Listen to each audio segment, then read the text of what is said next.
24 panels, Solar Edge, Enphase and Alpha ESS.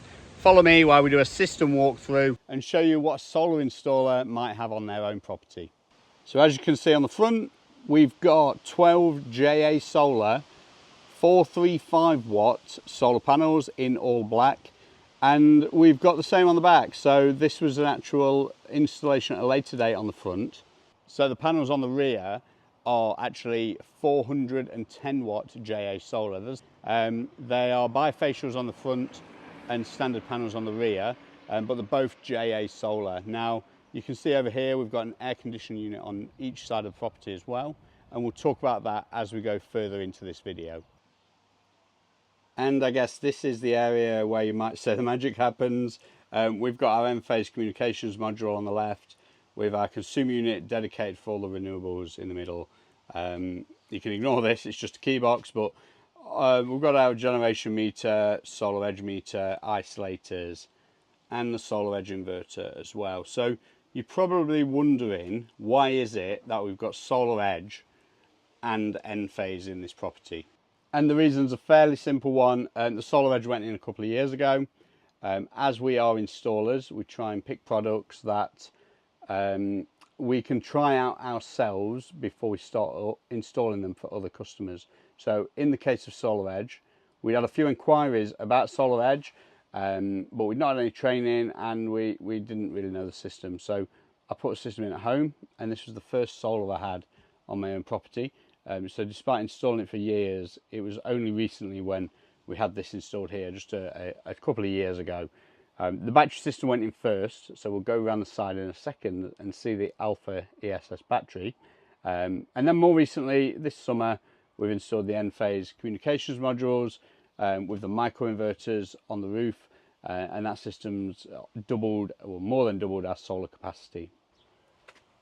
So around the side of the property, we've got our Alpha ESS unit. This one is actually a Smile B3 Plus, so it's been in a few years. And if I'm totally honest, it's probably not really suitable for this system we've got at home now. So at the time, it was a 3 kilowatt inverter, which is here. And then we've got 4 of these 5 kilowatt hour battery modules for a total of 20 kilowatt hours of storage. Now at the time, this could put 12 kilowatt hours in overnight. So the 4-hour window couldn't actually fill the battery. However, I knew we was having solar in the not too distant future, so between the two, we was quite happy with that. But then over recent years, tariffs have changed quite a bit, and this system for us is a bit lacking in the fact that our energy usage in the house is really high, and we should maximise the battery more in the winter. Now we've had a second lot of solar in, it's kind of negated that because there's enough solar to top the battery up, and we'll do just fine. But we were in a spot for a while where the battery was fantastic, 95% depth of discharge, 20 kilowatt hours of storage, 3 kilowatt inverter. We've not had a single fault on it in the 2.5 years we've had this installed, but it was just the wrong size for us as a family. We have a lot of customers where we fit these and it's fantastic because it's perfectly balanced to their usage and solar production and overnight charging and all the rest. Whereas for us, we're using 15 to 20 kilowatt hours a day before we had the aircon, and it needed a bit bigger inverter to keep up. Even a 3.6 would have been a massive difference, but as it was, the 3 was just a bit too small. Fast forward to now, where it's middle of summer, we've got so many panels, we have no problems at all. It's full all the time, we're exporting loads of energy, it's great. When it comes to winter, the 24 panels, I'm hoping we'll do maybe a quarter of our energy use of the day, and then the 12 kilowatt hours off the battery will be topped up by the solar and support the property, and we'll be charging every night. So we can make it work. In hindsight, I'd have had a 5 kilowatt inverter on the battery, but when we installed this, I don't think there was any on the market at the time that did a 5 kilowatt hour battery. Now that's all we fit now. So if you come to us for a battery system now, the one we'd always recommend is the Alpha ESS 5 kilowatt inverter with a 10.1 battery is our go-to at the moment. Obviously this changes every 6 months to a year when new products are coming out, but yeah, the Alphas are still a firm favourite, and we've done the B3, we've done the Smile 5, We've done the G3S5, G3S 3.6. So they've got quite a wide, varied list of products from Alpha that we fitted. But Alpha's such, we just love the brand. So fantastic bit of kit. Now, going back to how it runs with the rest of the system, we're just changing over to Octopus Flux. Now, our export's taken a little bit of time to set up, so ideally we'll be charging this every night fully and then exporting as much as possible during the day, but we're still on go at the moment. We've changed to Flux at incoming, but we're on the standard outgoing, which is 8p. As soon as I'm set up on that, we'll be charging the battery. But for now, in the middle of summer in 2024, we are not charging at all other than by solar. And the solar's doing so much at the moment that we don't have to worry about that. It's powering the whole house all day, keeping the battery full, and still exporting quite a lot. And those extra panels have really made the difference with that. Now, 24 panels on a single property, it's quite a lot of power, but it's just the amount we're using, it's really just, it's perfect. So it's been a long time coming. We fitted 12 and we had 12 up for 2 years. And even a 12 panel system was fulfilling most of our energy needs during most of the year. So in the winter, we needed a lot of help from the battery, but for the rest of the year, cracking. You just don't have to worry about it once you've got, you know, a dozen panels up there.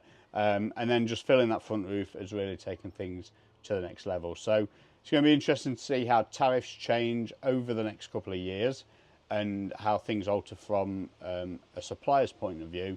But for us, it doesn't really matter now. We're set. We've got a large battery, we've had air conditioning installed, and we're good to go. So in terms of the aircon, I'll just show you this around here. This is the aircon system. We went for 2 Dakin units outside, and it's going to 5 indoor units. So this one's doing our lounge and 2 bedrooms for the kids. And on the other side of the house, we have the internal unit doing the kitchen, and then one in the master bedroom, and the Dakin unit on the outside. So it's been a nice system for us, that has. It's obviously kept us cool all winter, and cool all summer from the sun for free, the battery through the night. And then in the winter, we're actually charging the battery up using the aircon to support our heating. So in the mornings, when there's only me up and the rest of the family is still asleep, or the wife's upstairs getting ready for the day, I'll just pop the aircon unit on in the living room or the kitchen downstairs to heat things up without just turning the whole house heating on. So it works really well, and it runs off the battery. Surprisingly low energy. I thought it would be a lot of energy used from the air conditioning units, but it uses a surprisingly little amount of power. So comboing it up with the Alpha unit, with the 2 solar arrays that we've got, it's just it's gone really well for us. So that's the tour of my home system. You will notice no EV charger. I don't have an electric vehicle for myself. We've got 2 for work, 2 vans, and we've got a charger at the office, but we don't have one at home yet. Our cars are probably ready to be replaced in maybe a year or 2, and at that point I think it's just a no-brainer for us to jump on with that. So that will be added at a later date. But for now, that's us. Thanks for watching. If you have any questions about this system, just let me know. And if you'd like something like this fitting for you, check out some of our other videos and see what we're all about. But you can get in touch by just contacting us. It's ben@elec-in.co.uk for that business email address, or you can leave a comment below and we'll be sure to pick that up. Thanks very much for watching, and I'll see you on the next one.